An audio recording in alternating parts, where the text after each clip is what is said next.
이해가는 요한복음 강의 16번째 시간 지난번이었고요.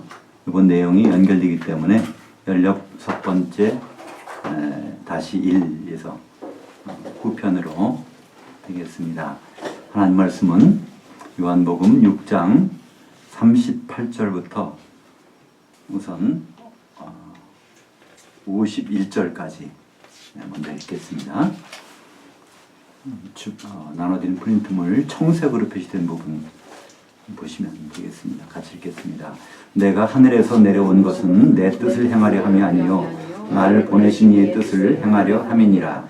나를 보내신 이의 뜻은 내게 주신 모든 자 중에 내가 하나도 잃어버리지 아니하고 마지막 날에 다시 살리는 이것이니라. 내 아버지의 뜻은 아들을 알아보고 믿는 자마다 영생을 얻는 이것이니 마지막 날에 내가 이를 다시 살리리라 하시니라. 자기가 하늘에서 내려온 떡이라 하심으로 유대인들이 예수에 대하여 수군거려 이르되 이는 요셉의 아들 예수가 아니냐. 그 부모를 우리가 아는데 자기가 지금 어찌하여 하늘에서 내려왔다 하느냐. 예수께서 대답하여 이르시되 너희는 서로 수군거리지 말라. 나를 보내신 아버지께서 이끌지 아니하시면 아무도 내게 올 수 없으니 오는 그를 내가 마지막 날에 다시 살리리라. 선지자의 글에 그들이 다 하나님의 가르치심을 받으리라 기록되었은즉 아버지께 듣고 배운 사람마다 내게로 오느니라. 이는 아버지를 본 자가 있다는 것이 아니니라. 오직 하나님에게서 온 자만 아버지를 보았느니라. 진실로 진실로 너희에게 이르노니 믿고 있는 자는 영생을 가졌나니 내가 곧 그 생명의 떡이니라. 너희 조상들은 광야에서 만나를 먹었어도 죽었거니와 이는 하늘에서 내려오는 떡이니 사람으로 하여금 먹고 죽지 아니하게 하는 것이니라. 나는 하늘에서 내려온 살아있는 떡이니 사람이 이 떡을 먹으면 영생하리라. 내가 줄 떡은 곧 세상의 생명을 위한 내 살이니라 하시니라. 아멘. 하나님의 일과 하나님의 뜻, 두 번째 시간입니다. 지난번에는 22절부터 요한복음 6장 22절부터 6장 37절까지 하나님의 일에 대해서 우리가 말씀을 상고했습니다. 그 하나님의 일을 좀 요약해서 거기에 이렇게 박스로 표시된 것이 있죠. 하나님의 일, 그걸 본 다음에 그 다음에 하나님의 뜻에 대해서 우리가 살펴보도록 하겠습니다. 이 요한복음 6장은 오병이어의 사건으로 시작이 되죠. 이 오병이어의 사건인데 예수님이 6월절이 가까움에 이것을 행하셨다. 이렇게 시작이 됩니다. 예수님은 6월절의 어린 양이십니다. 이제 그분이 이제 생명의 떡이시고 생명의 피가 되시는 분, 그것을 이 오병이어의 사건을 통하여 하나님은 예수님은 말씀하기를 원하셨죠. 근데 그들이 이제 예수님이 사역하시는 그 시작점이 그때 당시에는 이제 디베랴에 있었는데 디베랴라고 하면 그 갈릴리 호수 중에서 가버나움이 제일 큰 중심지고요. 디베랴라는 곳은 당시 로마 황제가 이름이 티베리우스였습니다. 로마 황제 이름을 따서 도시를 건설해 놨어요. 그 헤로드 왕이 거기에 잘 보이려고. 그래서 지금으로 말하면 뭐라고 그럴까요?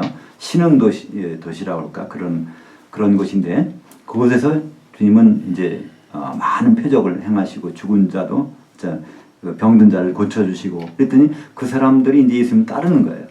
근데 예수님이 이제 배를 타고 거기서 건너편으로 가셨습니다. 건너편이 어디죠? 벳세다로 가셨습니다. 누가복음 6장 10절에 보면 거기에 이제 그곳이 오병이어의 사건이 일으킨 곳이 벳세다라고 되어 있기 때문에 바다 건너로 가셨어요. 거기서 오병이어의 그 표적이 나타났죠. 그러고 나서 사람들이 예수님을 잡아서 왕으로 세우려고 그러니까 예수님은 이제 거기서 산으로 가셨고 제자들은 배 타고 먼저 보냈습니다. 그러다가 제자들이 밤새 배를 하는데 거기서 그 벳세다에서요 그 가버나움까지는 사실은 거리가 얼마 안 됩니다. 지도 보시면 지난번에 지도 보시면요 얼마 안 되는 거예요. 근데 밤새 노를 져서 가는데 못 가는 거예요. 카드가 너무 세서. 그때 그걸 보시고 예수님이 걸어오십니다. 그래서 예수님이 배에 오르니까 풍랑이 잠잠해져서 가버나움에 도착하게 되죠. 그랬더니 거기에서 거기까지 갔던 무리들이 그러니까 장정만 남자만 5천 명이니까 그 수만 명의 무리들이 예수님은 계속 찾아다니는 거예요. 결국은 가버나움에서 만납니다. 그래서 그들이 하는 얘기가 바로 요한복음 6장 28절 한번 같이 읽겠습니다. 29절까지. 그들이 묻되 우리가 어떻게 하여 하나님의 일들을 하오리까? 예수께서 대답하여 이르시되 하나님께서 보내신 이를 믿는 것이 하나님의 일이니라 하시니. 그들은 유전에 책망을 받았죠. 나를 이렇게 찾아다니는 거는 이게 먹고 배부른 것이지 표적을 알아본 까닭이 아니라 표적을 이해한 까닭이 아니라는 겁니다. 만약에 그 표적을 이해했다면 예수님이 그렇게 생명이 떡이 돼가지고 죽을 뿐이라는 것. 6월절에 맞춰서 그걸 했기 때문에 6월절에 그 양의 살과 피가 된다는 것을 알았을 텐데 그게 아니라는 거예요. 그러니까 이 사람들은 어떤 거를 표적을 보면서 구하고 다니는 사람들이라는 거예요. 그러니까 그들은 그것을 자기들 하나님이 일을 한다고 생각하는 거예요. 이 정도가 하나님 일이 아니면 뭐가 된다는 거예요. 내 모든 생활 그거 다 내려놓고 그 먼 거리를 배 타고 이동하고 또 이동하고 찾아다니고 주님만을 위해서 이렇게 다니는데 도대체 하나님이 일을 한다는 게 어떤 겁니까? 이게 복수로 물었어요. 하나님이 일들이라는 건 도대체 뭡니까? 그랬더니 예수님의 대답이 바로 6장 29절이죠. 일은 이렇게 여러 가지가 아니라는 거예요. 하나 일 단수로 합니다. 하나님께서 보내신 일을 믿는 것. 그러니까 내가 하나님께서 나를 보내셨는데 나 믿는 것이 바로 하나님의 일이라는 거예요. 다른 게 일이 아니라는 겁니다. 우리는 지금도 신앙생활 하면서 많은 일을 하려고 하죠. 내가 일을 많이 하면 내가 뿌듯한 것 같고요. 일을 좀 못하면 뭔가는 좀 한 것 같고 그럽니다. 근데 그 일이 기준이 하나님이 원하시는 일이 아니라 사람이 만드는 일을 가지고 스스로 한다는 겁니다. 그죠? 어떤 집회에도 가서 은혜 받는 거 좋은 일입니다. 그죠? 근데 그거 자체가 일이 되면 안 된다는 거예요. 그죠? 거기서 예수를 내가 믿기 때문에 그런 일을 하는 것이 동기가 그렇게 돼야 되는 것이지. 그럼 과연 예수를 믿는다는 것은 어떻게 나타나는 거냐는 거예요. 내가 예수 믿습니다. 그러면 거기 증거가 나타난다는 거예요. 그죠? 그것이 바로 요한복음 7장 38절, 39절 보시겠습니다. 나를 믿는 자는 성경 이름과 같이 그 배에서 생수의 강이 흘러나오리라 하시니 이는 그를 믿는 자들이 받을 성령을 가리켜 말씀하신 것이라. 예수께서 아직 영광을 받지 아니하셨으므로 성령이 아직 그들에게 계시지 아니하시더라. 그건 보혜사 성령을 말씀하시는 것이죠. 그러니까 결국은 나를 믿었다면 너희들은 보혜사 성령을 받게 돼 있다는 거예요. 하나님 왜 그런데 보혜사 성령을 받게 하셨을까요? 그리고 예수님이 죽으시고 부활하신 다음에 바로 승천 안 하시고 40일 동안 11명의 제자들, 사도들하고 40일 동안 지내시면서 하나님 나라에 대해서 말씀하셨다고 되어 있습니다. 사도행전 1장에 보면 하나님 나라에 대해서 40일 동안 집중적으로 사도들에게 말씀하셨어요. 천국에 대해서 집중적으로 말씀하셨단 말이에요. 그리고서 올라가실 때 뭐라고 하셨냐면 그것이 사도행전 1장 5절입니다. 요한은 물로 세례를 베풀었으나 너희는 몇 날이 못되어 성령으로 세례를 받으리라. 그러니까 하나님의 일이라는 것은 예수 믿는 건데 예수를 믿는다는 것은 예수님 말씀하신 대로 그러니까 성령을 잠겨지는 겁니다. 성령 세례가라는 것은 성령을 한번 왔다 갔다 하는 것이 아니라 성령이 잠기는 거예요.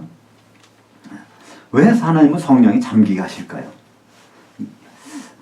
고린도전서 12장 13절 우리가 유대인이나 헬라인이나 종이나 자유자나 다 한 성령으로 세례를 받아 한 몸이 되었고 또 다 한 성령을 마시게 하셨느니라. 그러니까 주님은 예수 믿게 해서 성령 받게 해서 뭐 하시려고요? 한 몸 만드시려고 하는 거예요. 한 몸이 뭘까요? 그리스도의 몸. 그건 교회입니다. 교회가 바로 그리스도의 아내죠. 에베소서 1장 23절 보겠습니다. 교회는 그리스도의 몸이니 만물 안에서 만물을 충만케 하시느니 이분이 성령님이시죠. 성령이 충만한 것이 교회입니다. 교회는 그래서 그리스도의 몸이에요. 그리스도의 영이 충만한 것이 바로 교회입니다. 그래서 교회는요 성령이 전이라고 돼 있어요. 고린도전서 6장 19절 보겠습니다. 너희 그 몸은 너희가 하나님께로부터 받은 바 너희 가운데 계신 성령이 전인 줄 알지 못하느냐? 너희는 너희 자신인 것이 아니라. 여기도 우리가 굉장히 오해하는 말씀이죠. 내 몸이 성령이 전이라고 그러니까 내가 성전이라고 그런 거예요. 내 몸이라고 되어 있으면 내 몸이라고 안 했어요. 너희. 너희라고. 너희의 그 몸, 너희가 이루고 있는 그 몸, 그리스도의 몸 이걸 얘기하는 거죠. 너희가 이루고 있는 그 몸은 우리는 성도들은 그 몸의 지체라는 거예요. 각 지체들이고 지체들이 합해서 이루고 있는 그 몸은 바로 성령의 전, 성령께서 거주지로 삼으신 것이라는 뜻입니다. 그래서 교회는 성령이 거주지로 삼고 그래서 한 몸이 된 사람들이 바로 교회인 것이죠. 이런 모든 일들 이것이 바로 하나님이 예수님을 통해서 하시는 일이에요. 사실은 하나님의 일을 우리가 먼저 창세기로 거슬러서 볼까요? 하나님은 계속 일을 하십니다. 일을 하시다가 언제 그만두시죠? 일을? 언제 며칠 날 그만두십니까? 여섯째 날, 그죠? 여섯 번째 날 그만두십니다. 여섯 번째 날 도대체 뭐가 이루어지기에 그만두셨을까? 여섯 번째 날, 땅의 짐승들, 그것들 다 나오라고 그러죠. 땅에서 나오라고 합니다. 그러고 나서 인간을 창조하셨어요. 창세기 1장 27절 이하는 그거로 끝나요. 그죠?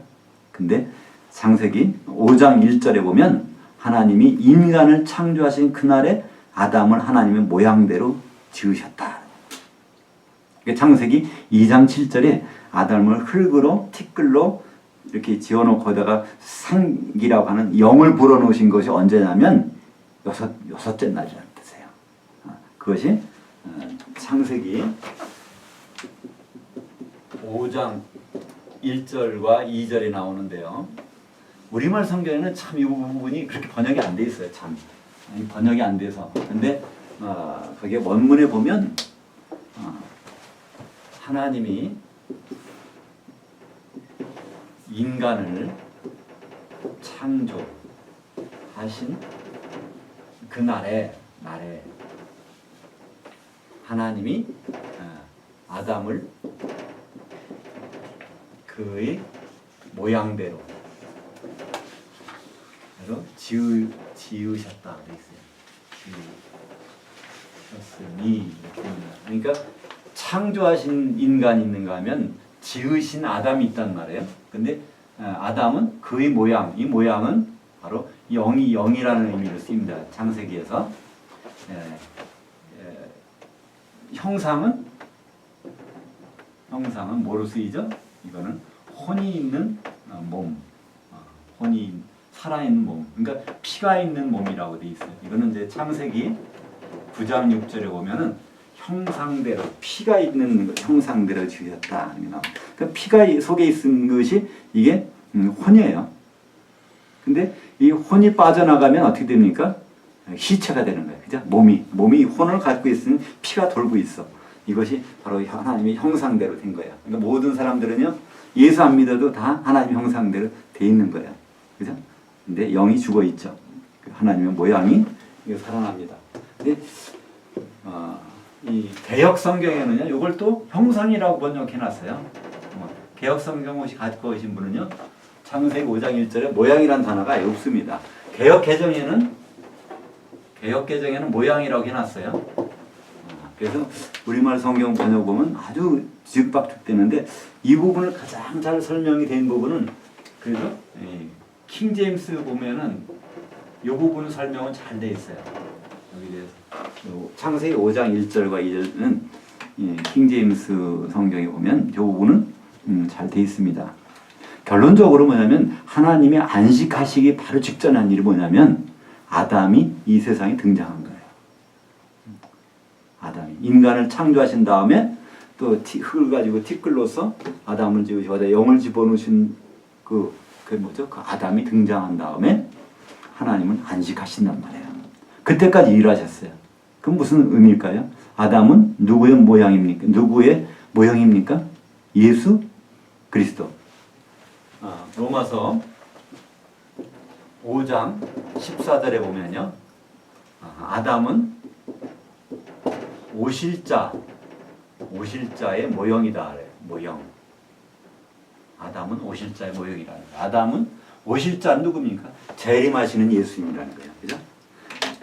아담은 재림하신 예수님 모형. 그러니까 하나님은요, 언제까지 일하세요? 예수님이 재림하실 때까지 그분은 쉬지 않고 일하시는 거예요.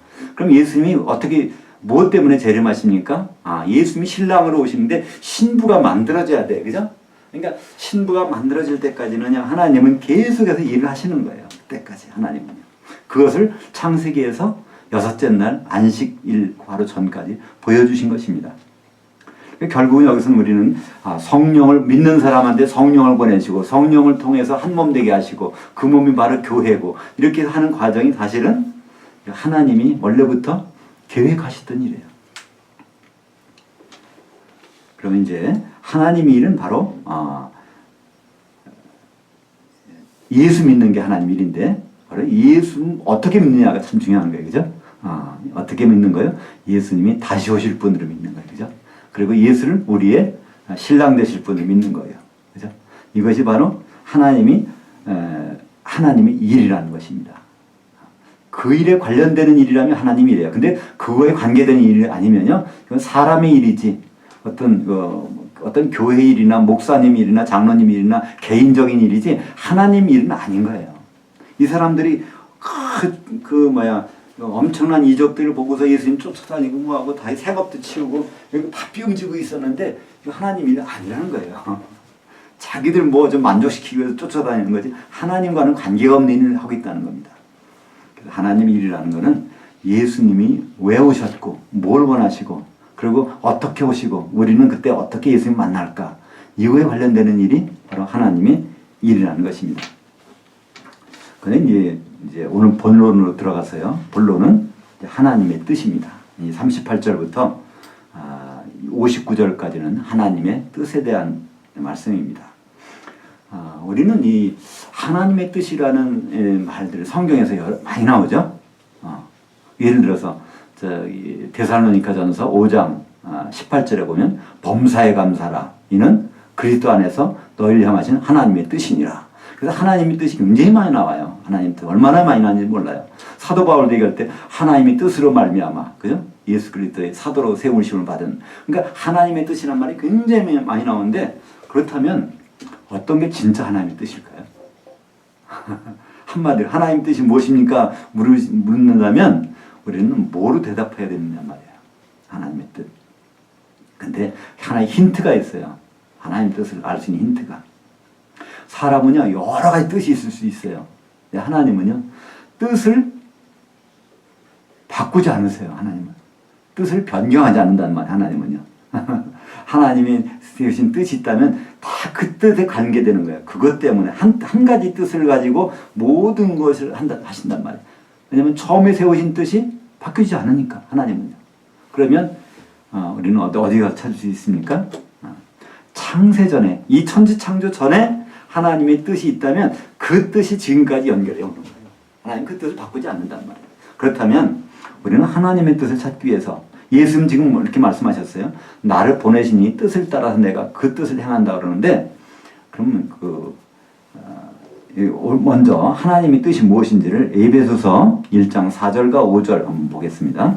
곧 창세전에 그리스도 안에서 우리를 택하사 우리로 사랑 안에서 그 앞에 거룩하고 흠이 없게 하시려고 그 아버지의 기쁘신 뜻대로 우리를 예정하사 예수 그리스도로 말미암아 자기의 아들들이 되게 하셨으니. 여기 하나님 아버지의 기쁘신 뜻이 나요. 언제? 창세전에. 천지창조하기 전부터 하나님이 기쁘신 뜻이 있었다는 거죠. 그 뜻은 무엇입니까? 예수 그리스도 안에서 아들들을 세우시는 거예요. 다시 말해서 하나님의 아버지의 아들들이라면요 예수 그리스도의 형제들을 세우시겠다는 거예요. 예수님을 독생자인데 독생자로 끝나지 않고 독생자를 피 흘리게 해서 많은 아들들을 하시는 일을 언제요? 창세전에 세우셨다는 겁니다. 그래서 이제 6절까지는 안 옮겼지만요 에베소서 1장 6절에는 그래서 하나님의 영광을 찬송하도록 했다는 거예요. 하나님의 영광을 찬송하는 것. 영광이라는 것은 어떤 뜻일까요? 영광이라는 것은 그 본체가 표현되는 것입니다. 하나님이 원래 어떤 분이라는 것이 표현되는 것을 성경에서 영광이라는 단어를 쓰는 거예요. 표현되는 거예요. 그러니까 어떤 사람이 굉장히 중환병이 걸렸어요. 한번 죽게 생겼는데 우리가 합심해서 기도했더니 그 사람이 건강해졌어. 그래서 주의 일을 할 수 있다. 이걸 하나님께 영광이라고 그러잖아요. 왜 그럴까요? 하나님만이 할 수 있는 일이 거기서 나타났어. 그래서 영광이라는 거예요. 그러니까 영광이라는 건 어떤 빛이나 뭐 이걸 얘기하는 것이 아니에요. 하나님이 드러나는 것, 표현되는 그것들은 다 영광입니다. 그래서 우리가 주님이 신랑으로 오시고 우리가 신부로 나타나서 그때부터 이어지는 모든 것들 하나님만이 하실 수 있는 계획하시고 실행하신 일이 나타나는 거예요. 그것을 찬송한다는 의미가 있다고 그랬죠. 그래서 우리는 단어 하나하나마다 의미가 따로따로 있어요. 영광, 찬송. 영광이라는 건 뭐예요? 표현되는 거라 우리말로 하면 표현됨이 이게 영광입니다. 하나님이 드러나는 거예요. 그 영광입니다. 그런 건 다 영광이에요. 찬송이라는 건 뭐라고 할까요? 이번에는 자랑하는 거예요. 뽐내는 겁니다. 원래 쉬운 말로 하면요, 찬송이라는 거는 자랑하고 뽐내는 겁니다. 하나님이 이런 분이구나, 이렇게 놀라운 분이구나, 그걸 뽐내는 것을 찬송이라고 그래서. 그래서 우리는 찬송과 찬송가는 다릅니다.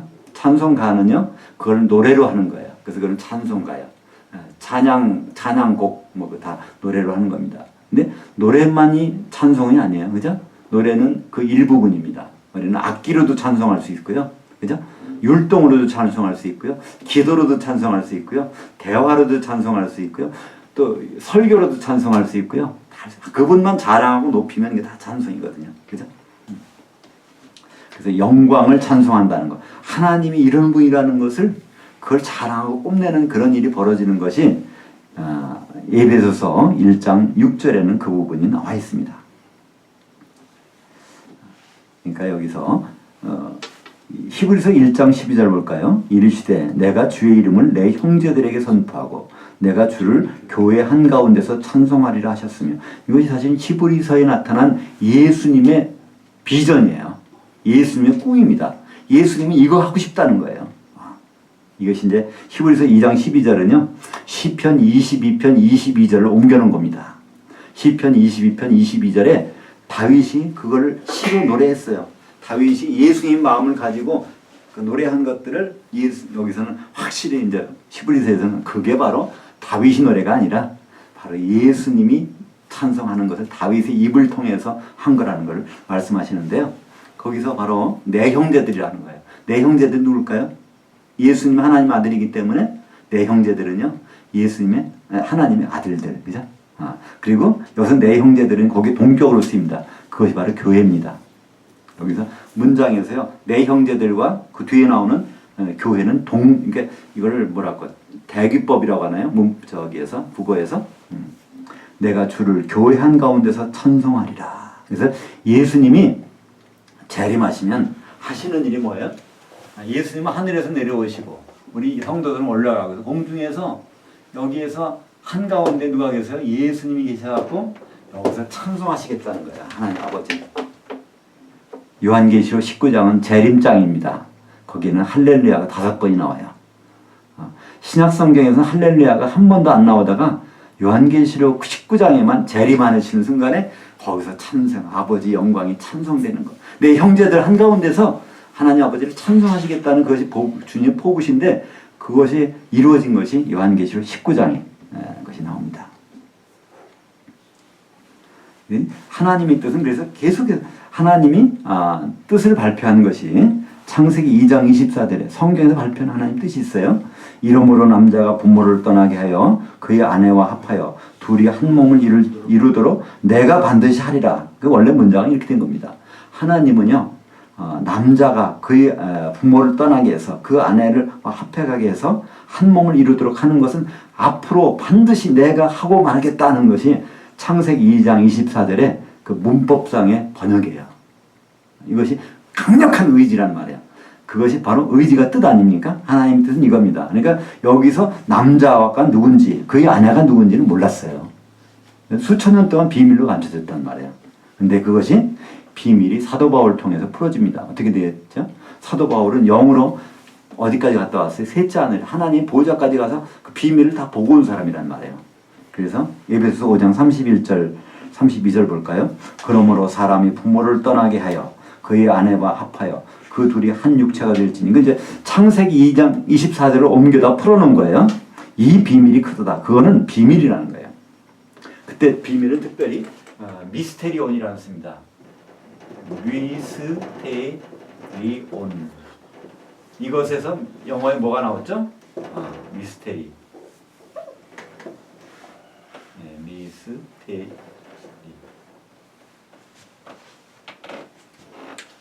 제 맞나요, 철자가? 하여튼 영어의 미스테리라는 거, 그게 여기서 나온 겁니다. 그러니까 이거는요, 보통 비밀 시크릿하고 달라요. 시크릿은요, 한번 비밀번호, 그거 우리 남의 거 보면요, 그거 사용할 수 있어요, 그죠? 불법이지만, 그죠? 그런 비밀, 이거 미스테리는요, 봐도 모르는 거예요. 어떤 비밀번호가 뭐였는데 그게 아무런 뻔 이해가 안 가게 해놓은 거, 그거는 그걸 미스테리라고 합니다.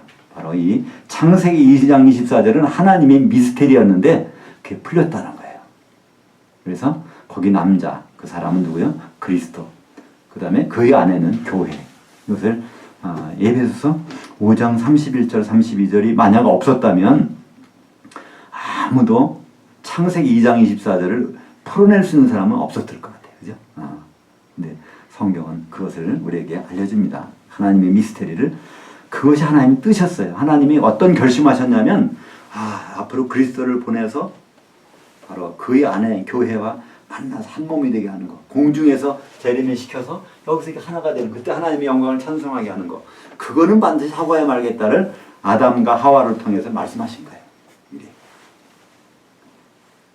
그래서 여기에 39절에 예수님이 그 배경을 가지고 이제 설명하시는 거예요. 39절 한번 같이 읽어보겠습니다. 나를 보내신 이의 뜻은 내게 주신 모든 자 중에 내가 하나도 잃어버리지 아니하고 마지막 날에 다시 살리는 이것이니라.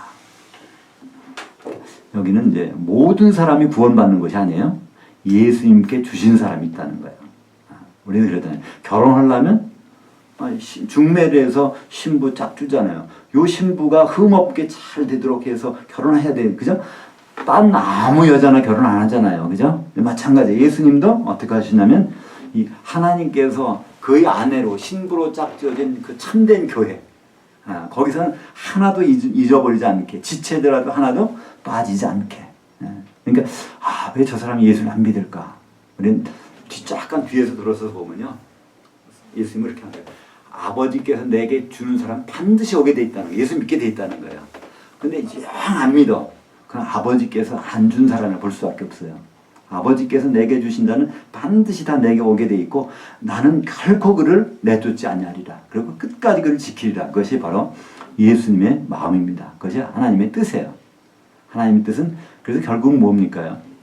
그분은 한 몸으로 만들어 흠없는 몸으로 만드시겠다는 것이 하나님의 뜻입니다. 그것을 좀 설명한 부분이 있죠. 누가복음 15장 4절 읽겠습니다. 너희 중에 어떤 사람이 양 100마리가 있는데 그 중에 하나를 잃으면 99마리를 들에 두고 그 잃은 것을 찾아내기까지 찾아다니지 아니하겠느냐. 그러니까 하나라도 잊어버리지 않는 거예요. 그분의 몸, 신부가 될 그 지체들은요. 그렇잖아요. 신부의 지체가 갑자기 문제가 생겼어요. 사고가 나서. 그러면 안 된단 말이에요. 그죠? 지체 하나하나가 참 중요하단 말이에요. 그러니까 이 성도들은요, 진짜 성도들은, 주님 보시기, 하나님 보시기 성도들은요, 얼마나 중요한지 몰라요. 한 분 한 분들이 떨어져 나가면 안 돼. 그러면 전체가, 지금 99마리 갖고서는 이건 안 된다는 거예요. 한 마리가 꼭 채워져야 이게 된다는 거예요. 그래서 산을 넘고 들을 건너 에다가 찾아다녀서 찾는 거예요. 그러면 잔치를 벌린다는 거예요. 동네 사람 다 불러다가. 그러니까 누가복음 이 15장은요, 세 가지 비유가 나와요. 똑같이. 다 교회에 대한 말씀이에요. 그래서 양 100마리 중에서 하나만 없어져도 안 되고, 10드라크마 중에서 한 드라크마가 빠져도 안 되고, 두 형제 중에 하나가 나가도 안 되고, 작은 아들이 나갔다 들어왔어요. 그거로 안 된다는 거예요. 큰 아들까지 같이 와서 한 몸이 돼야 된다는 거예요. 그래서 아버지는 바깥에 나가서 큰 아들 설득하고 있잖아요. 그죠? 그래서 그렇게 하면서 설득하는 장면으로 요한복음 15장은 끝납니다. 결론이 안 나와요. 큰아들이 나중에 돌아왔다는 것도 없고, 작은 아들이 기다리다가 나와서 형님 같이 들어가십시오 하는 얘기도 없어요. 그것은 우리한테 숙제로 남겨준 거예요. 그죠? 어떻게 해요? 하나도 내게 주신 자 중에 내가 하나도 잃어버리지 아니하고 마지막 날에 다시 살리는 이것이니라. 그래서 우리가 사실은요, 이 전도하고 선교하는 것, 사실 관점이 주님의 관점에서 봐야 돼요. 내 실적을 올리기 위해서 전도하는 것이 아니란 말이에요. 그죠? 혹시라도 주님, 하나님 아버지께서 예수님께 보낸 그 양이라고 하면, 끝까지 책임져야 되겠죠. 근데 그거 아닌데도 불구하고 거기 매달릴 수는 없잖아요. 그죠? 그래서 우리는 그 부분들을요, 하나님 성경 말씀의 기준으로 해서 항상 할 수밖에 없는 거예요. 그래서 내 아버지의 40절을 보니까 내 아버지의 뜻은 그것을 마지막 날, 이건 재림의 날에 다시 살리는 거. 이때 첫째 부활. 우리는 부활이 두 번 있습니다. 성경에서 말하는 부활은 두 번 있어요. 사람들이 난 부활하니 관계없다는데요. 이 첫째 부활과 둘째 부활은 엄청난 차이가 있습니다. 간격으로 말하면 1000년의 기간의 차이가 있어요. 첫째 부활은 성도들의 부활입니다. 예수님의 몸을 이루는 사람들이 부활해요. 그들이 공중에 올라가는 걸 첫째 부활이라고 합니다. 그때 반드시 살려서 부활하시겠다는 거예요. 예수님은요, 산 자와 죽은 자를 심판으로 오시는 거예요. 그때 산 자라는 건 첫째 부활로 살아난 자들 심판하라. 그때는 그리스도의 심판대가 펼쳐집니다. 그 상급을 주시기 위해서 하는 거예요. 천년왕국이 들어가기 전에 그 그리스도의 심판대가 펼쳐지고요. 천년왕국이 끝난 다음에 백보자 심판대. 이건 죽은 자들을 심판하는 거예요. 이제 뒤에 나오겠지만 그때 한번 읽겠습니다. 죽은 자들을 다 살려내서 그때 백보자 앞에서 심판을 하는 것. 그것이 이제 백보자 심판입니다. 근데 오늘 여기 40절에서는요, 이거는 그때 심판하는 것이 아니에요. 바로 주님이 재림하시는 날, 그때, 그들을, 살리시는 일이 반드시 있다는 것입니다. 그래서, 지금 떡을 먹이시겠다는 거예요. 근데 이 사람들이 말합니다. 내가 하늘에서 내려온 산떡이라고 그러니까 그 사람들 뭐라고 합니까? 저 사람 하늘에서 내려왔다네? 아버지가 요셉이고, 어디서 사는 거 다 아는데, 나사렛에서. 근데 이게 말이 사실일까요? 틀리잖아요.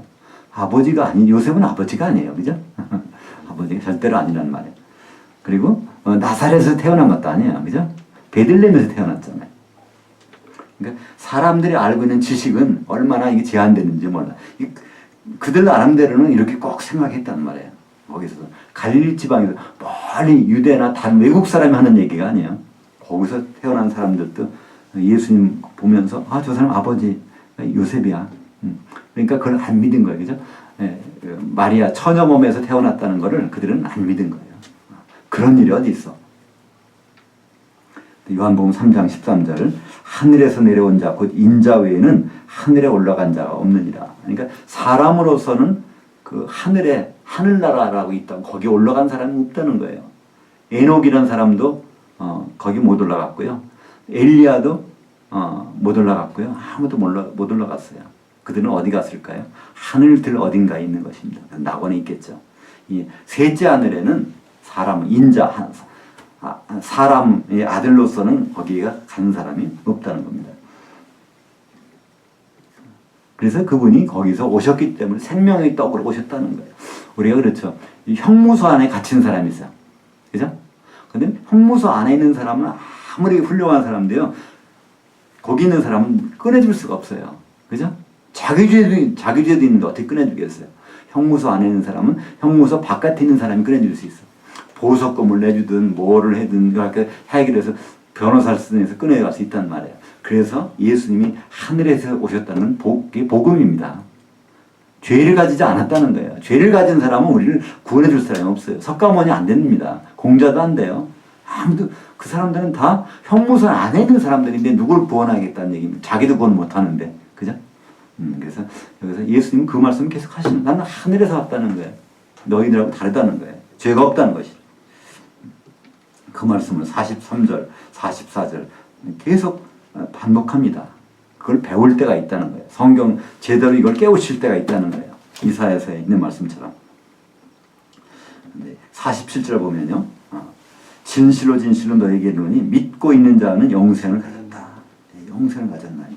그러니까 믿으면은요 영생을 갖는 거예요. 근데 과연 믿는 게 무엇일까요? 믿는다는 것이. 믿는다는 거는요. 그 떡을 먹는 거예요. 이걸 54절 한번 읽겠습니다. 뒷장에 54절만 한번 읽어보실까요? 내 살을 먹고 있고 내 피를 마시는 자는 영생을 가지고 있고 54절이요. 그러니까 예수님이 살 먹고 피를 마시는 사람이 영생이 있다는 거예요. 근데 47절은 뭐 어떻게 될까요? 믿으면 영생이 있다는 거예요. 그럼 말이 쉽잖아요. 그죠? 이거 굉장히 어려운 구호가 아닙니다. 믿는 사람은 영원한 생명이 있어. 영생이 있어. 근데 예수님이 살을 먹고 피를 마시면 영생이 있어. 그럼 믿는다는 게 뭘까요? 믿는다는 거는요, 예수님이 살을 먹고 피를 마시는 게 믿는 거라는 거죠. 어렵습니까? 어렵지 않죠? 쉽게 생각해 보세요. 굉장히 쉽게. 47절은요, 예수를 믿으면 영생이 있다고 그랬어요. 54절에, 6장 54절에서는요, 예수님이 살을 먹고 피를 마시면 영생이 있다고 그랬어요. 그러니까 믿는다는 것은요, 바로, 그 살을 먹고 피를 마시는 거예요.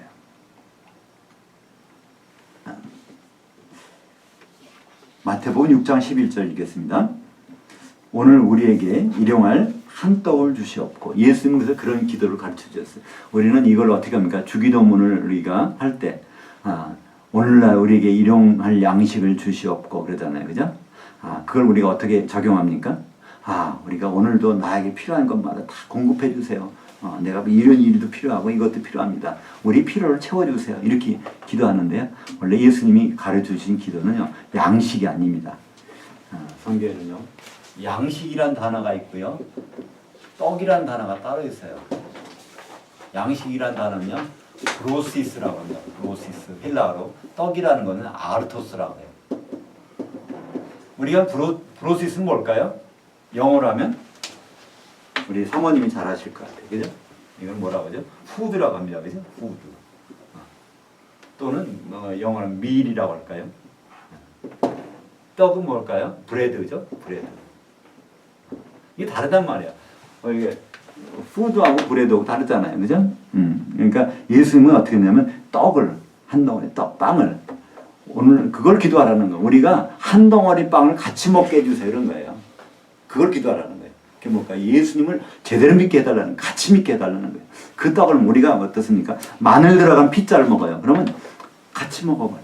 그럼 마늘 냄새가 나잖아요. 같이, 그죠? 우리가 삼계탕을 같이 먹어보세요. 그 삼계탕 영양가가 다 같이 퍼진단 말이에요. 그죠? 같은 벌이 알을 낳아도 그것을 로얄젤을 먹고 크면 어떻게 됩니까? 그 여왕벌이 돼요. 그죠? 근데 그냥 뿔만 먹고 크면 어떻게 돼요? 그냥 일벌이 됩니다. 그죠? 여기서 예수님은요, 그 한 덩어리 떡을 같이 먹으라는 거예요. 근데 어떤 떡을 주면서 먹으라고 했을까? 예수님이 떡 주면서 우리가 한 덩어리 떡을 날마다 같이 먹게 해주세요. 이렇게 기도하라고 그러는데, 그게 무슨 떡일까요? 바로 이 생명의 떡, 예수님의 떡으로 먹으라는 거예요. 예수님의 떡을 먹는 거, 그게 바로 그분의 말씀을 먹는 겁니다. 그죠? 그분의 말씀을 생명으로 먹는 거예요. 예수님이 6장 63절에 보면 내가 잃은 말이 영이요 생명이라는 거예요. 생명이 떡이라는 거예요. 예수님이 하신 거기서 말이라는 거는요, 레마입니다. 예수님이 그 살아서 역사하신 말씀으로 주신 그것들이 다 그 생명의 떡이라는 거예요. 우리가 지금 예수님의 생명의 떡을 같이 먹는 겁니다. 오늘도 왜 여기서 모여서 이렇게 합니까? 오늘 요한복음 6장을 가지고 예수님의 생명의 살과 피를 같이 먹고 있는 거예요. 이게 예수님이 기도한 내용처럼 한 덩어리의 떡을 우리에게 날마다 같이 먹게 해주세요. 그 기도가 거기 나오는 겁니다. 주님이 가르쳐 주신 기도, 그건 간단해요. 그죠? 세 가지 하나님에 대해서 기도하는 거죠. 아버지의 이름과 아버지의 나라와 아버지의 뜻. 그 다음에는요, 우리들에 대한 세 가지입니다. 우리 한 떡을 같이 먹게 해주세요. 두 번째 기도가 뭔가요? 나에게 죄 지은 자를 사해 준 것 같이 내 죄를 사해달라. 그 죄의 얘기가 아닙니다. 그 원래는 죄라는 단어가 아니에요. 나에게 빚진 자를 내가 탕감해 준 것처럼 나의 빚을 탕감해 주세요. 그러니까 빚진 자를 탕감해 달라는 게 뭡니까? 화목하게 하겠습니다. 그런 뜻이에요. 우리가 서로 그 빚진 거 다 탕감해 주고 화목하게 하겠습니다. 그런 결심이에요. 그 다음에 세 번째가 뭐죠? 여기는 우리를 시험에 들게, 그 유혹에 빠지지 않게 하시고 다만 악한 자에게서 구원하옵소서. 악한 자, 우리말은 그냥 악에서 구원이라고 번역했는데 악한 자, 그 이제 마귀를 얘기하는 거예요. 사탄에게서 우리를 구원해 주세요. 날마다 우리는 그 공격을 날마다 받고 있습니다. 사탄의 표적은 우리들의 걸 시인하는 거예요. 이게 저 사람이 형제가 잘못한 것이 아니라 그 배후에서 활동하는 게 있는 거를 내가 인식하고 시인하는 거예요.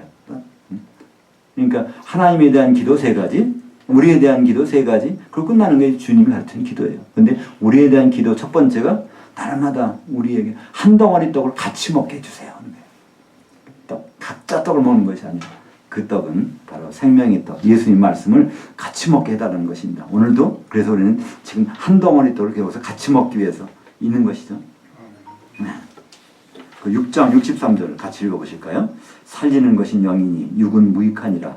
내가 너희에게 이른 말이 영이요 생명이라. 그러니까 이거 먹으라는 거예요. 여기 이때는 로고스가 아니라 레마입니다. 로고스와 레마의 차이점이 있죠. 자, 우리는 말씀을 보내겠지만 로고스, 레마 우리말은 다 말씀으로 번역해요. 근데 이거를 좀 설명하자면 이거는 쌀과 같은 거예요, 그죠? 이거는 밥과 같은 겁니다. 이건 먹으면 바로 힘이 나고 어떤 몸의 변화가 나타나는 거예요. 근데 쌀은요, 그냥 먹으면 설사하는 거예요. 그리고 성경 말씀을 뭐 1년에 적어도 1독은 해야지. 어떤 사람은 2독, 10독. 나 이거 일생 동안 뭐 100번은 읽어야지. 그냥 쌀만 먹는 거예요. 그거 뭐 많이 먹으면 안 먹는 것보다 어떨지 모르지만 어떤 때는 안 먹는 게 나을 수도 있어. 설사할 거 아니에요, 잘못하면. 그죠? 근데 쌀은 있어야 돼. 그래야 밥을 해 먹을 수 있죠. 그죠? 그러니까 항상 성경 말씀을 우리는 많이 가지고 있어야 돼. 그게 하나님 성령의 감동으로 레마로 바뀔지 몰라. 그죠? 그래서 우리는 항상 로고스에 접근을 해야 됩니다. 그러나 우리에게 정말 양식이 되는 거는요, 그것이 레마로 바뀔 때. 오늘은 6장 63절은 그 말씀입니다. 내게 너에게 이른 레마가 그게 바로 생명의 양식이라는 거예요. 우리는 지금 이 자리에서 여기에서 그 생명의 양식을 같이 먹고 있는 겁니다. 그러니까 같이 먹었으면 나중에 그게 나타나야 돼요. 그죠? 우리가 같은 음식을 먹었으면 그걸 따라서 같은 특질이 나타나죠. 부부가 닮는다는 게 여러 가지 이유가 있겠지만 같은 음식을 먹으면 닮는다면서요. 그죠? 마찬가지로 우리가 하나님 말씀 같이 먹으면요, 우리가 언젠가는 닮게 될 것입니다. 고린도전서 5장 7절 너희는 누룩 없는 자인데 새 덩어리가 되기 위하여 묵은 누룩을 내버리라. 우리의 유월절 양 곧 그리스도께서 희생되셨느니라. 그러니까 유월절 맞이해서 오병이어를 행하셨는데 그분이 바로 유월절 양이라는 거예요. 유월절 양은 어떻게 합니까? 그걸 잡아서 피는 문지방에 바르고, 그죠? 그 살은 먹는 거예요. 피만 바르고 끝나면요, 어떻게 될까요? 출애굽 그날 밤에 바로가 쫓아내는 거예요. 그러면 피는 발라서 살기 목숨을 살았는데 거기서 군사가 쫓아오는데 홍해바다까지 가려면요, 힘없어서 못 가요. 우리가 지금 예수 피로 구원받았다 이것만 가지고는요, 조금 지나가면 금방 뒤에서 쫓아오는 애국 군사한테 꼼짝 못하는 거예요. 몇 발짝 못 가는 거예요. 그러니까 살을 날마다 먹어야 되는 거예요. 그러니까 유월절 양의 살을 우리는 먹어야 되는 것이죠. 그 출애굽기 12장 5절에 보면요, 유월절 지키는 방법이 나옵니다. 너희 어린 양은 흠없고 1년 된 수컷으로 하되 양이나 염소 중에서 취하고 이달 열나흘 날까지 간직하였다가 해질 때 이스라엘 회중이 그 양을 잡고 그 피를 양을 먹을 집 좌우 문설주와 인방에 바르고 그 밤에 그 고기를 불에 구워 무교병과 쓴나물과 아울러 먹대. 그러니까 살을 반드시 먹어야 돼요. 피만 발라서 끝나는 게 아니란 말이에요. 그러니까 6월절 양 잡는 방법은요, 피는 바르고 살은 먹어야 되는 거예요. 그러니까 우리는 바로 예수를 믿어서 구원 얻습니다. 그러나 그것이 시작이에요. 이제부터 살을 먹어서 그걸 어떻게 혼의 구원까지, 그것이 우리에게 필요한 것입니다. 그것을 54절은 내 살을 원래 단어가 씹어 먹는다고 되어 있어요. 그냥 먹는 게 잘근 작을 씹어 먹다는 단어예요. 트로고라는 단어는. 그러니까 그래야 저희 사모님이 드실 때 보면 유심히 보세요. 얼마나 작은 자를 잘 씹으시는지.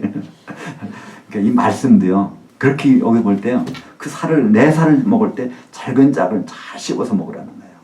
그냥 대충 이렇게 먹으면 안 된다는 거예요. 그게 바로 우리 하나님 말씀, 주님 말씀 먹는 방법이 여기 나왔습니다. 그래서 그렇게 되면 영생을 주신다는 거예요. 그 말씀 속에서 우리는 그 말씀 가운데 있으면 성령이 충만해져요. 그래서 성령을 통해서 함께 해주시겠다는 것이 나옵니다. 요한복음 14장 17절 그는 진리의 영이라 세상은 능히 그를 받지 못하나니 이는 그를 보지도 못하고 알지도 못합니다. 그러나 너희는 그를 아나니 그는 너희와 함께 거하시며 또 너희 속에 계시겠습니다. 내 개인적인 내 속에 있다는 의미가 아니야. 너희 가운데, 함께, 우리 가운데. 그러다 보면 각자 개인 속에도 들어갈 수 있겠죠. 그죠? 우선은 우리가 우리 속에 그분이 계셔야 우리 속에 침투하시는 거예요. 근데 그릇이 깨진 그릇에 아무리 담아보세요. 그거 물 다 새나가지. 그죠? 깨진 그릇. 어떤 성도가 흠이 생기면 깨지잖아요. 그러면 성령께서 조금 새나가신단 말이에요. 계속해서 하늘에서 내려온 떡, 이것을 먹는 자는 영원히 산다 말씀하세요. 그 영생을. 그러니까 영생과 영벌이 있어요. 영생은 하나님과 영원히 함께 있는 거예요. 근데 영벌은 뭘죠? 그는 하나님과 영원히 헤어지는 거예요. 그러니까 영생, 하나님과 영원히 함께 있다는 얘기는 뭘까요? 주님이 재림하시면요, 그때부터 같이 계속 그분과 같이 있는 거예요. 천연왕국도 같이 있고, 새 예루살렘도 같이 있고, 그게 바로 영생입니다. 근데 영벌, 그건 불못에 들어가니까 하나님과 같이 있을 방법이 없죠. 그 베드로전서 1장 9절, 믿음의 결국 곧 혼의 구원을 받습니다. 그러니까 혼의 구원을 받기 위해서 우리는 계속해서 살을 먹어야 됩니다. 그것도 어떻게 먹어요? 같이 먹어야 돼요. 한 덩어리 떡을 같이 먹어. 따로따로 먹으면 이게 맛이 다 달라. 그럼 나중에 냄새도 달리 나는 거예요. 그죠? 한 덩어리 떡을 같이 먹는 거. 그것이 혼의 구원을 이루는 방법이죠. 데살로니가전서 5장 23절. 그래서 결국은 우리가 어떻게 돼야 되는지를 성경은 말씀하고 있습니다. 평강의 하나님이 친히 너희를 온전히 거룩하게 하시고 너희의 온 영과 혼과 몸이 우리 주 예수 그리스도께서 강림하실 때 흠없게 보존되기를 원하노라. 그러니까 흠없게 보존되는 거예요. 우리가 예수님을 그랬잖아요. 내게 오는 자 중에 하나라도 잃어보지 않은 거예요. 우리 지체가 바로 그분의 몸을 이룬 지체가 하나도 흠이 생기면 안 돼. 근데 거기에서 보면요, 영과 혼과 몸, 이게 다 단수입니다. 한 영이 돼야 되고요, 한 혼이 돼야 되고요, 한 몸을 이루어서, 그래야 세마포옷은 한 벌인데 한 벌 같이 입을 거 아니에요. 한 몸이 돼야 같이. 근데 앞에 난 온이라는 단어가 헬라어로 홀로 클레로스라는 단어인데요. 홀로 클레로스, 이거를 우리말 성경에 온이라고 번역해요. 온이라고. 이 홀로라는 말은요, 이거는 홀로스라고 해요. 홀로스. 이거는요, 전체 100%라는 뜻입니다. 99%도 안 돼요. 99.99%도 안 돼요. 99.99%도 안 되고요. 100% 지체들이 모든 성도가 흠이 없이 다 있어야 돼요. 그 하나님 아버지께서 예수님께 보내주신 그 사람은 100% 다 모여서 그 한 몸과 영과 혼이 이루는, 그때 주님이 어떻게 강림하신단 말이에요. 재림하신단 말이죠. 그렇게 하기를 원합니다. 왜 주님이 안 오실까요? 아직은 이게 안 돼요. 100%가 안 됐어요. 또 흠도 아직 있단 말이에요. 그래서 주님은 못 오시는 거예요. 천년이 하루가 천년같이 못 오신단 말이에요. 그래서 데살로니가후서 1장 10절, 그날에 그가 강림하사 그의 성도들에게서 영광 받으시고 모든 믿었던 자들에게서는 놀랍게 여김을 얻으시니 이는 우리 증거가 지금은 너에게 믿어졌을지라도. 그러니까 지금은 이 성경 말씀 보고 너희들이 믿었다고 하지만 예수님 오실 때까지는 많은 사람들이 믿었던 사람이 된다는 얘기예요. 과거에 믿었던 사람, 성도들만에게서만 영광 받으신다는 거예요. 그죠? 그러면 믿었던 사람들은 결과가 어떻게 될까요? 그래도 정말 믿었던 사람이라면 나중에 생명책에 이름이 있으니까 천년 지난 다음에 백보자 심판 때에서 생명책에 이름은 아마 있을 거예요. 정말 믿었다면.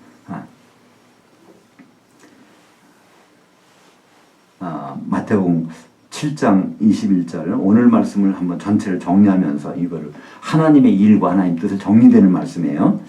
나더러 주여 주여 하는 자마다 다 천국에 들어갈 것이 아니요 다만 하늘들에 계신 내 아버지 뜻대로 행하는 자라야 들어가리라. 그날에 많은 사람이 나더러 이르되 주여 주여 우리가 주의 이름으로 선지자 노릇하며 주의 이름으로 귀신들을 쫓아내며 주의 이름으로 많은 권능들을 행하지 아니하였나이까 하리니 그때 내가 그들에게 밝히 말하되 내가 너희를 도무지 알지 못하니 불법을 행하는 자들아 내게서 떠나가라 하리라. 아버지 뜻대로 행하지 않는 사람들은요, 이 사람들이 거짓말하겠어요? 그 마지막에 가서 주의 이름으로 선지자 노릇했다는 거예요. 하나님의 말씀을 다 그대로 전했다는 거예요. 그 다음에 주의 이름으로 귀신들을 쫓아내 능력을 행했다는 거예요. 병도 고치고 능력을 행했다는 겁니다. 주의 이름으로 엄청난 권능들을 행했어요. 근데 그걸 다 해도 내가 모른다는 거예요. 왜 그러냐면 하나님의 뜻대로 행하는 것이 아니기 때문에 그렇다는 겁니다. 여기에 적용될 수 있는 사람들이 작지 않을 거 아닙니까? 굉장히 많은 사람들이 적용이 될 겁니다. 59절에 보니까 오늘 결론입니다. 이 말씀은 예수께서 가버나움 회당에서 가르치실 때 하셨느니라. 요한복음 6장에 있는 설교를요, 가버나움 회당에서 행하셨어요. 근데 이걸 믿은 사람이 과연 있겠냐는 거예요. 사실은 한 사람도 없는 겁니다. 한 사람도. 거기 이제 마태복음 11장 20절부터 23절까지, 24절까지 한번 읽겠습니다. 예수께서 권능을 가장 많이 베푸신 고울들이 회개하지 아니하므로 그때 책망하시되 화 있을진저 고라시나 화 있을진저 벳세다야 너희에게서 행한 모든 권능을 두로와 시돈에서 행하였더라면 그들이 벌써 베옷을 입고 제에 앉아 회개하였으리라. 내가 너에게 이르노니 심판날에 두로와 시돈이 너희보다 견디기 쉬우리라. 가버나움아 내가 하늘에까지 높아지겠느냐 음부에까지 낮아지리라. 내게 행한 모든 권능을 소돔에서 행하였더라면 그 성이 오늘까지 있었으리라. 내가 너에게 이르노니 심판날에 소돔 땅이 너보다 견디기 쉬우리라 하시니라. 이거 백보자 심판 얘기하는 거예요. 천년왕국 다음에 여기는 가버나움도 들어가잖아요. 그죠? 가버나움. 가버나움이란 도시를 이렇게 심판하시겠다는 게 아니에요. 가버나움에서 살았던 요 말을 들었던 사람들, 지금 요 말을 들었던 사람들, 그때 다시 살려내서 그때 심판할 텐데 그때 참 너희들 힘들어. 이런 얘기예요. 이 베세다는 어떤 지역입니까? 요 말을 들은 사람들이 지금 갔던 지역이에요. 그죠? 거기 가서 베세다에서 오병이어가 행해졌으니까. 이 고라시라는 동네는요, 가버나움에서 3km 북쪽에 있는 곳이란 말이에요. 다 그 동네 우리 주님이 다니면서 3년 이상 동안 권능들을 다 행했어요. 근데 그들이 뭐 했을까요? 하나님 뜻도 모르고 하나님 일도 몰랐던 사람이에요. 똑같이 엄청난 일을 했을지 모르지만 그러나 하나님께는 그들은 도대체 내가 모르겠다는 거예요. 그런 사람이 생명책 이름이 있을까요? 도대체는 모르겠다. 요한계시록 20장 11절은요. 둘째 부활을 시켜가지고 심판받는 장면입니다. 죽은 자들이 다 거기서 살아난 거예요. 이때는요. 아담도 거기 있을 거예요. 그죠? 아브라함도 있을 겁니다. 거기 있을 거예요. 왜 그럴까요? 성도들이 아니기 때문에 아담이나 아브라함 성도가 아니에요. 성도는요. 보혜사 성령 오신 다음에 오순절 이후에 비로소 진짜 성도가 돼서 교회를 이룬 거예요. 그죠? 그러니까 아담과 그 믿음이 좋았겠지만 그들도 주님이 재림하실 때는 부활을 못해요. 그러나 그들은 분명히 생명책 이름이 있을 거예요. 요한계시록 20장 11절부터 또 내가 크고 흰 보좌와 그 위에 앉으신 이를 보니 땅과 하늘이 그 앞에 피하여 간데 없더라. 이 백보자 심판 때입니다. 또 내가 보니 죽은 자들이 큰 자나 작은 자나 그 보좌 앞에 서 있는데 책들이 펴 있고 또 다른 책이 펴졌으니 곧 생명책이라. 죽은 자들이 자기 행위를 따라 책들에 기록된 대로 심판을 받으니 바다가 그 가운데서 죽은 자들을 내주고 또 사망과 음부도 그 가운데서 죽은 자들을 내주매 각 사람이 자기 행위대로 심판을 받고 사망과 음부도 온 불못에 던져지니 이것은 둘째 사망 곧 불못이라. 누구든지 생명책에 기록되지 못한 자는 불못에 던져지리라. 이렇게 해서 이 마지막 심판이 나오는데 이 사람들은 지구상에 태어나서 성도가 못된 사람들, 주님이 재림할 때 공중에 들려가지 못한 사람들, 이 사람들은 다 마지막에 살아나서 심판을 받는 겁니다. 다행히도 생명책 이름이 있었다면 그때 영의 구원을 받는 거예요. 혼의 구원은 재림 때 세 부류에 속합니다. 성도, 신자, 불신자. 여기에 속하지 않은 사람은 없어요. 지구상에 태어난 모든 사람은 다 이 중에 하나에 속해요. 성도에 속하게 되면요, 그게 그분의 몸을 이루는 거고요. 주님이 재림하실 때 그분을 공중에서 만납니다. 한 몸이 돼서. 신자는요, 그때 못 올라가요. 누굴 깜짝 놀라는 거예요. 그러나 천년 지난 다음에 정말 믿었다면 생명의 책 이름이 있기 때문에 이제 백보자 심판 때 그때 가서 영의 구원을 받죠. 그러나 그것도 안 되면 불신자는 불못에 들어갑니다. 근데 이것이요, 세상 사람이 아니라 사실은 어디 있을까?